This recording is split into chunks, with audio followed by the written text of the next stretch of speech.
हमारे साथ इस वक़्त लाइव जुड़ चुके हैं मुंबई से इस्माइल बाटीवाला साहब। देश के हालात पर आपसे चर्चा होगी।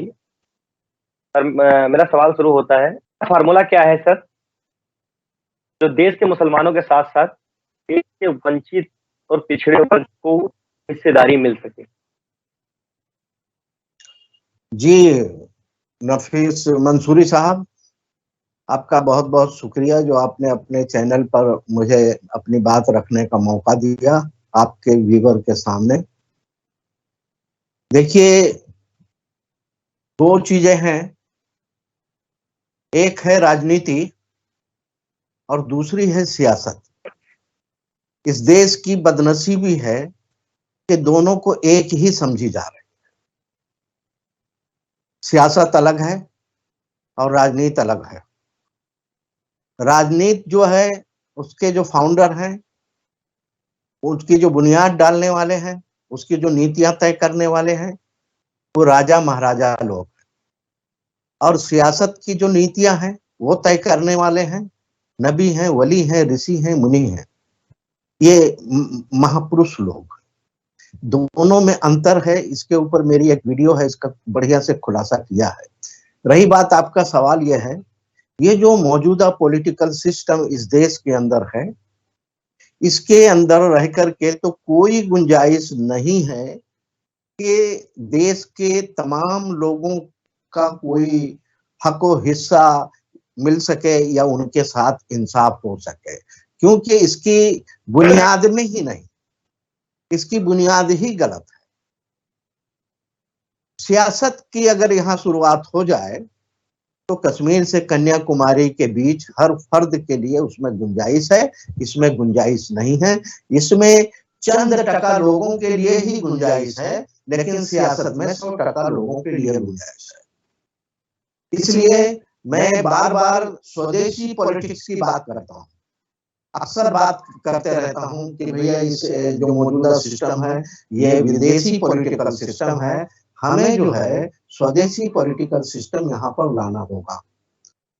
इस पॉलिटिकल सिस्टम के अंदर कोई भी गुंजाइश नहीं,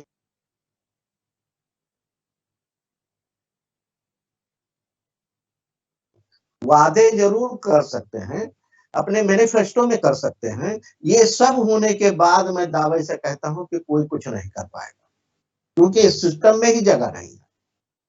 देश हमारा बहुत प्यारा है, मोहब्बत भरा है, ये धार्मिक देश है, ऋषि मुनियों का देश है, वलियों नबियों का देश है। इसलिए स्वदेशी पॉलिटिकल सिस्टम के ऊपर सोचना चाहिए। अगर वो लाया जाता है तो वहां पर सबके लिए गुंजाइश है, इसमें नहीं है। अब रही बात ये कि ये दोनों का फर्क समझने के लिए काफी समय लगेगा, काफी डिस्कशन की जरूरत है इस पर। मैंने इशारा दे दिया है, जो अगुवाकार रहे हैं या फाउंडर रहे हैं वो राजा महाराजा रहे हैं। अब राजा महाराजाओं की नीतियां क्या रही है, वही रही है ना। नफीस साहब, मैं अगर राजा हूं तो तुम पर मुझे हुकूमत करना है, चाहे खरीद कर करूं, चाहे डरा कर करूं, चाहे लालच देकर करूं, चाहे आंख में पट्टी बांध कर करूं, किसी भी शक्ल में आप पर मुझे हुकूमत करना है। उसके ये सब रास्ते होंगे, साम दाम दंड भेद के। सियासत के रास्ते अलग है। सियासत के रास्ते ये है, आपकी आंखों की पट्टी खोलना है अगर किसी ने बांध रखा है तो, और आपको डराना नहीं है, आपको धमकाना नहीं है, आपको लालच नहीं देना है, बल्कि आपकी जहन के अंदर एक अच्छी भावना, अच्छी सोच, अच्छे विचार पैदा कर करके जो है हुकूमत कायम करना है। ये दोनों में फर्क है। तो इस देश के अंदर आप देख रहे हैं कि 50% ही वोट हो रहे हैं, लगभग, अंदाजे थोड़ा सा कम ज्यादा। अगर 50% वोट हो रहे हैं तो फिर 50% क्यों नहीं हो रहे हैं? और ये जो 50% हो रहे हैं, इसमें जातिवाद भी है, प्रांतवाद भी है, भाषावाद भी है, धर्म भी है, पैसा भी है, बिरयानी भी है, शराब भी है, और कई तरह की सुविधाएं हैं। इतना करने के बाद 50% जाते हैं, और वो 50% लोग जो नाराज बैठे हैं, जो वोटिंग को नहीं जाते हैं, उसका अर्थ मैं ऐसा लेता हूं कि यहाँ के जो पॉलिटिकल सिस्टम है, जो पॉलिटिकल पार्टियां हैं, उन सब से सबको वो पसंद नहीं करते हैं, इसलिए वो वोटिंग के लिए बाहर ही नहीं आते। तो इस पर बड़ी डिबेट की जरूरत है, बड़ी बहस की जरूरत है, बड़े खुलासे की जरूरत है, समझे साहब। तो मैं आपके इस सवाल का जवाब इतना एंड करता हूं, इस पॉलिटिकल सिस्टम के अंदर कोई भी गुंजाइश नहीं है सबके, चंद लोगों के लिए ही गुंजाइश है, जो आप देख रहे हैं बरसों से, जमाने से, यही अगले भी जमाने में रहेंगे। अगर पॉलिटिकल सिस्टम यही रहा तो सैकड़ों साल इसी तरह ये देश रहेगा, कोई बदलाव नहीं आएगा। पार्टियां बदलेंगी, झंडा बदलेंगे, चेहरे बदलेंगे, नेता बदलेंगे, लेकिन देश के लोगों के, आम लोगों की हालत जस की तस रहेगी।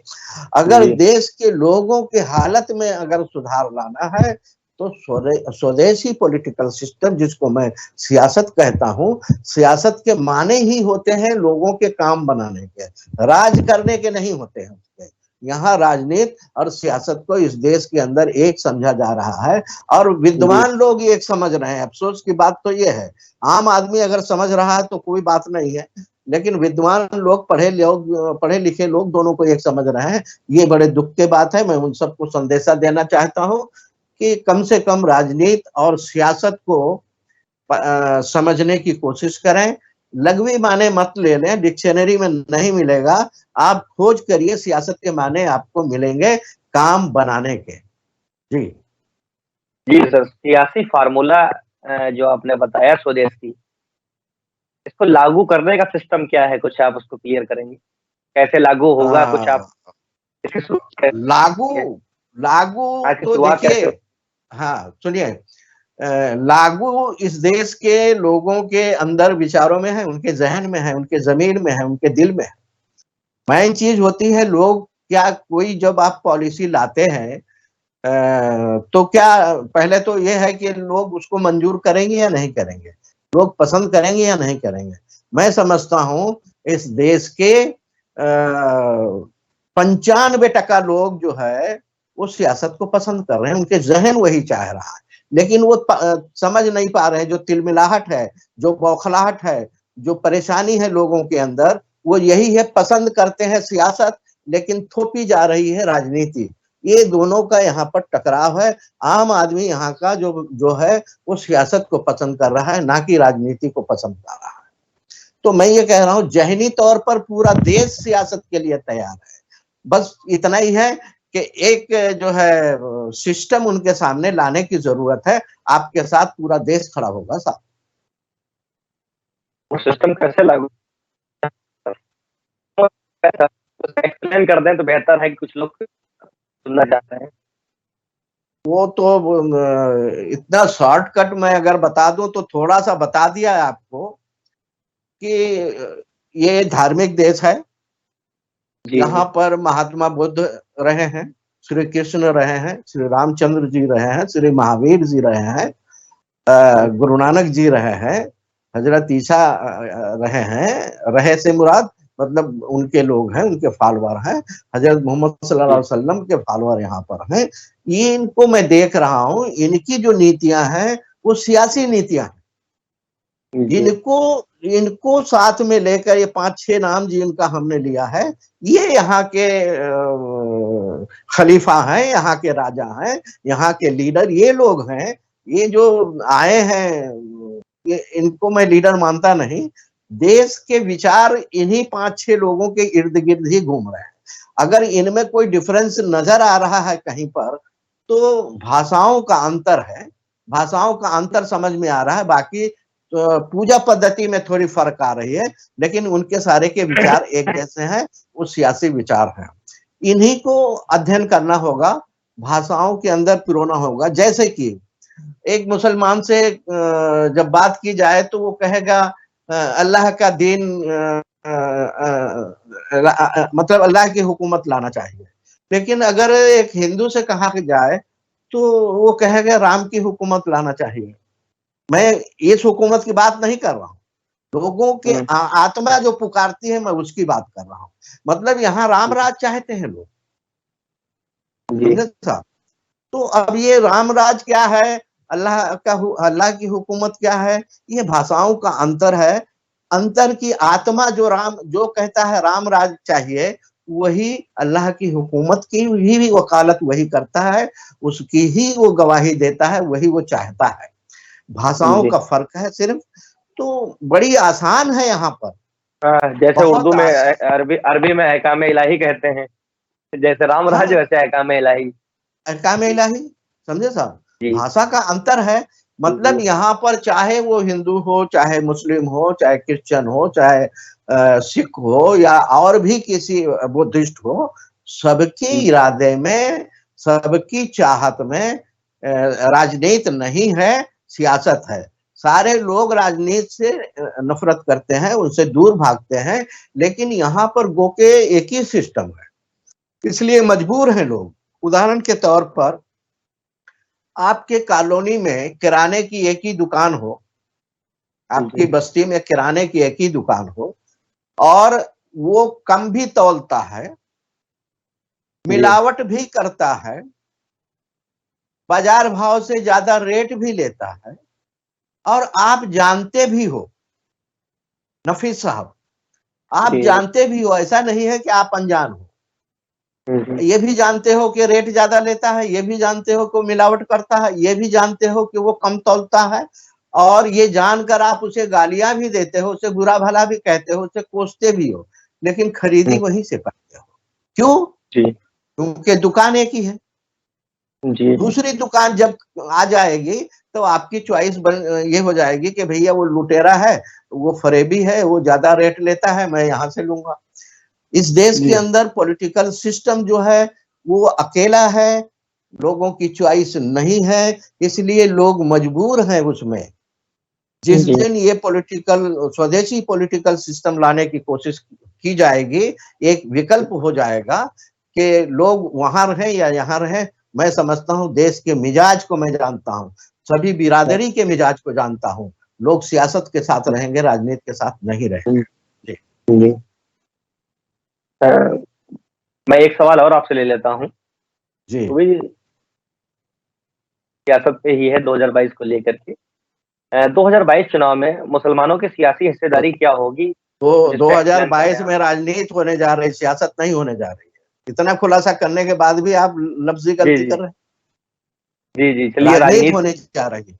राजनीति होने जा रही मैं है, क्या और राजनीति का तकाजा ही है कि मैं इस जंग को जीतना ही चाहता हूं। जी कितने भी घर जल जाएं, कितने भी जी लोग बेवा हो जाएं, कितने भी लोग अनाथ हो जाएं, कितनी भी दुश्मनियां बह जाएं, खून की नदियां बह जाएं, ये उसकी थ्योरी में है, उसकी बुनियाद है। तो जी उत्तर प्रदेश में भी वही जीतेगा जिसके पास हरबा हथियार ज्यादा है, जो साम दाम दंड भेद को बहुत ही मजबूती के साथ अदा कर पाएगा, वही वहां का हाकिम होगा। मतलब 2022 चुनाव के लिए कि पॉलिटिकल पार्टियां किसी भी हद तक जा सकती हैं? बिल्कुल जा या सकती हैं, और मैं जहां तक अंदाजा लगा रहा हूं जी कि उत्तर प्रदेश का चुनाव जो है, आज तक के जितने महंगे चुनाव हुए हैं, उन सब में भी ये ज्यादा महंगा चुनाव होगा। महंगा चुनाव हो। जी। अब रही यस। बात ये कि मुस्लिम कयादत की पार्टियों का जो आपने थोड़ा सा जिक्र कर दिया है, उस पर मैं ये कहना चाहूंगा कि जी हम तो बरसों कोशिश कर रहे हैं कि मुस्लिम कयादत उभर कर आए, लेकिन जी मुस्लिम कयादत का जो विजन है वो बहुत छोटा है। जी नेशनल विजन नहीं है उनके पास, बहुत छोटे छोटे विजन, और छोटे छोटे विजन को इस देश में कबूलियत नहीं होगी। अब जी कबूलियत इस तरह हो सकती है कि आप आपके सामने दिक्कत है नफीस साहब, बहुत बड़ी दिक्कत जी है। जी आप जब राजनीति की थ्योरी पर जाएंगे, गौर करिएगा, मैंने कहा कि राजनीति तो वही है, वही जीतेगा जो सब कुछ करेगा, घर जल जाए, बेवा हो जाए, कत्ल हो जाए, बच्चे यतीम हो जाए, जी फिर भी मुझे जंग जीतना है।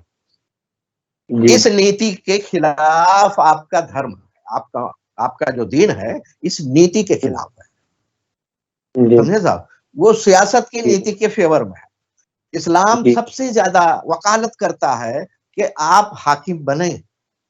जी आप अगर कोई 80 की स्पीड में दौड़कर पार्लियामेंट जाना चाहता है तो इस्लाम आपके पीछे डटकर खड़ा है कि आप 100 की स्पीड में जाइए पार्लियामेंट। लेकिन जी आपके साथ एक कंडीशन लगा देता है, राजनीति जी कंडीशन छोड़ देती है। चलते हुए जितने गांव आते हैं अगर रास्ते में रुकावट बनते हैं तो जला दीजिए, उजाड़ दीजिए। जो भी जी भीड़ अगर आती है तो उसे जला मार दीजिए, कत्ल कर दीजिए, लेकिन पहुंचिए।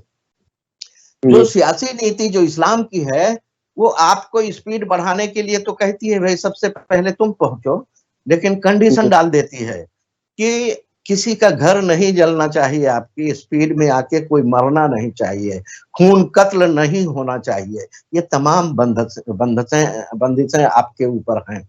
इसलिए हमारी जो कयादत है ये दोनों के जी बीच में फंसी हुई है। ना वो राजनीति खुलकर कर पा रही है, ना वो सियासत खुलकर कर पा रही है। जब वो राजनीति की तरफ जाती है तो उसका धर्म उसको आड़े आ जाता है, लोग उसको सपोर्ट नहीं करते हैं। जब धर्म ही सपोर्ट नहीं करता, नबी सपोर्ट नहीं करता, अल्लाह सपोर्ट नहीं करता, कुरान सपोर्ट नहीं करता, तो नफीस मंसूरी भी नहीं सपोर्ट कर पाते हैं। समझे साहब? ये सबसे बड़ा प्रॉब्लम मुस्लिम कयादत के सामने है। उन्हें जी अपनी दिशा और दशा क्लियर करना चाहिए। मैं दावे के साथ आपके चैनल से कह सकता हूं, मुस्लिम जी कयादत इस मौजूदा पॉलिटिकल सिस्टम के अंदर सफलता कभी मिल ही नहीं सकती। जी समझे साहब? इनको अपना चेहरा लाना पड़ेगा, सियासत का चेहरा लाना पड़ेगा। अगर ये सियासत का चेहरा लाते हैं और इनका जी विजन जो है कश्मीर से कन्याकुमारी का है तो देश पूरा जी एक्सेप्ट करने को तैयार है। ये सैंडविच की तरह दो पार्ट में बटे हुए हैं, ना ये ईमानदारी से क्लियर तरीके से ना ये सियासत कर पा रहे हैं और ना ये राजनीति कर पा रहे हैं। जी साहब। जी यानी जो भी उत्तर प्रदेश में पार्टियां मुस्लिम क्यादत की लड़ रही हैं, उनके सबके लिए मैसेज आपने दिया है। बिल्कुल दिया तो है, उनका चेहरा क्लियर नहीं। मैंने आपको अच्छा बता अच्छा, दिया, मतलब आपका धर्म ही आड़े आ रहा है। हाँ हाँ, नेशनल विजन नहीं है उनके पास। जी। अब दूसरा शॉर्टकट जो हुआ है थोड़ा सा, जी 5 नवंबर से लेके 17 नवंबर तक हम लखनऊ में थे। जी उसमें धरने फरने मुलाकात मीटिंगें होती रही हैं जी और इत्तेहाद के लिए होती रही हैं। जी ओवैसी साहब को छोड़कर सबकी सहमति थी। जी समझे साहब? सबकी सहमति थी। लेकिन अभी 25 दिसंबर को सराय मीर आजमगढ़ में जो जलसा हुआ है उसमें आरयूसी और पीस पार्टी और एक पार्टी और कोई जिसका मैं नाम भी नहीं जान रहा हूँ, शायद याद नहीं है, लेकिन ऑल इंडिया मुस्लिम मजलिस को इन्होंने नहीं बुलाया, इंडियन जी यूनियन मुस्लिम लीग को इन्होंने नहीं बुलाया, जी एसडीपीआई को नहीं बुलाया इन्होंने। जी तो मैं नहीं समझता हूं कि ये कारवां भी कुछ रिजल्ट ला पाएगा। जी, सबको लाना पड़ेगा। मैं समझता हूं, आपके व्यूअर को संदेश देना चाहता हूं। मुस्लिम बच्चे शिकायत करते हैं कि भाई वो अखिलेश यादव 2%, 5%, 7% लोगों को पूछा, इत्तेहाद किया, लेकिन हम 20-22% लोग हैं हमारी क़यादत के साथ इत्तेहाद नहीं कर रहे। ठीक है, उनका सवाल मैं बिल्कुल सही मानता हूं। बच्चों, आप लोग का सवाल सही है, लेकिन जब पलट कर आप यहाँ देखोगे तो आपके यहाँ भी वही जी नजर आता है। ओवैसी साहब तो पीस पार्टी के साथ समझौता नहीं करना चाहते। उनका कहना यह है कि भाई इनके औकात नहीं है। समझे जी साहब? तो अखिलेश में और ओवैसी में मैं अंतर नहीं मानता। वो तुम्हारे साथ व्यवहार नहीं, गठबंधन नहीं कर रहा, तुम इसके साथ नहीं कर रहे हो। तुम तो दोनों एक ही विचार के हो, शक्ति में अपने मगरूर हो, घमंड में हो।